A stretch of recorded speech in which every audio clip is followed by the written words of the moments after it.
Assalamualaikum warahmatullahi wabarakatuh. Hamdan wa syukran lillah wassalatu wassalamu ala rasulillah, amma ba'du. Apa kabar anak-anakku yang Bu Firah sayangi dan banggakan? Bagaimana puasa kalian hari ini? Semoga puasa hari ini penuh dengan amalan-amalan yang solih ya.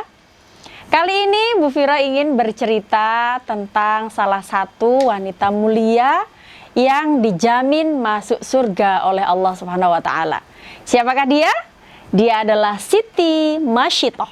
Siti Masyiatoh adalah seorang muslimah yang menjadi inspirasi bagi siapa saja. Ketika Rasulullah melaksanakan Isra dan Mi'raj, Rasulullah tiba-tiba mencium bau harum yang luar biasa.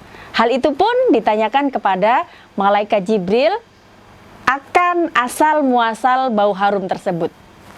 Kemudian malaikat Jibril menjawab bahwa bau harum itu berasal dari seorang perempuan solihah bernama Siti Masyiatoh dan anak-anaknya.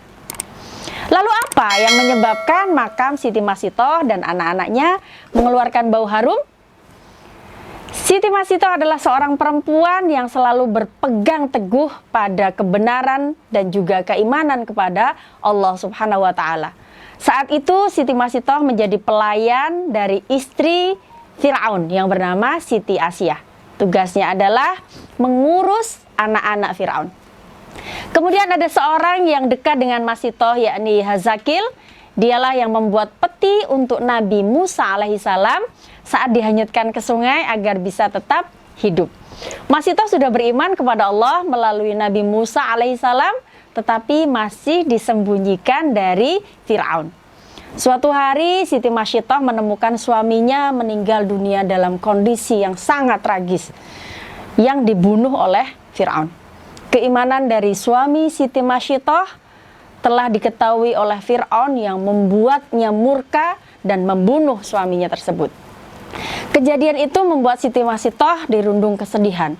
Meski begitu, ia menyandarkan semuanya kepada Allah dan berusaha untuk sabar.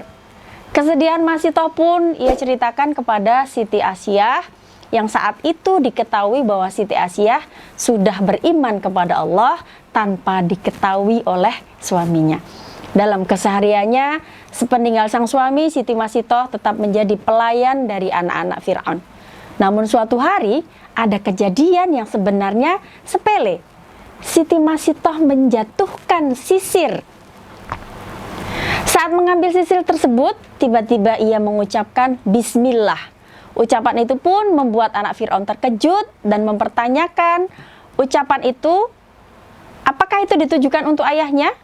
Karena sudah ketahuan, Siti Masyiatoh mengatakan bahwa Bismillah yang diucapkan adalah untuk Tuhan yang sebenarnya dan bukan untuk Firaun. Jawaban Masyiatoh membuat anak Firaun tersinggung dan akan melaporkan kepada sang ayah. Dan benar saja, Firaun akhirnya mendengar dan membuat ia marah besar. Firaun pun memanggil Siti Masyiatoh dan menanyakan langsung, apakah benar apa yang disampaikan anakku? Siapakah Tuhan yang engkau sembah selama ini? Tanya Firaun. Betul bahwa tidak ada Tuhan selain Allah yang sesungguhnya menguasai alam dan isinya, jawab Masyiatoh dengan tegas. Semakin murka dan memerintah pengawalnya untuk menyiapkan minyak mendidih dan menggodok Masyiatoh beserta anak-anaknya. Minyak panas lengkap dengan tembaga besar sudah tersedia.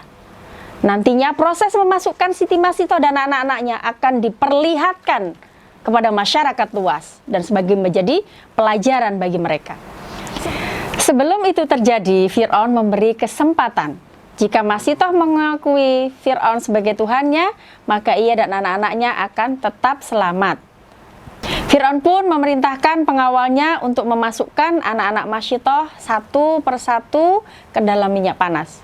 Saat giliran anak yang terakhir dan di tengah keraguan Siti Masyiatoh, tiba-tiba anaknya berkata, "Jangan takut dan sangsi wahai ibuku, karena kematian kita akan mendapat ganjaran dari Allah dan pintu surga akan terbuka menanti kedatangan kita." Siti Masyidah pun tidak ragu lagi, dengan penuh keyakinan dan keikhlasan Siti Masyidah mengatakan, Bismillah, tawakkaltu 'alallah, Allahu Akbar. Ia dan bayinya pun terjun ke minyak panas. Namun anehnya setelah itu terjadi justru muncul bau harum.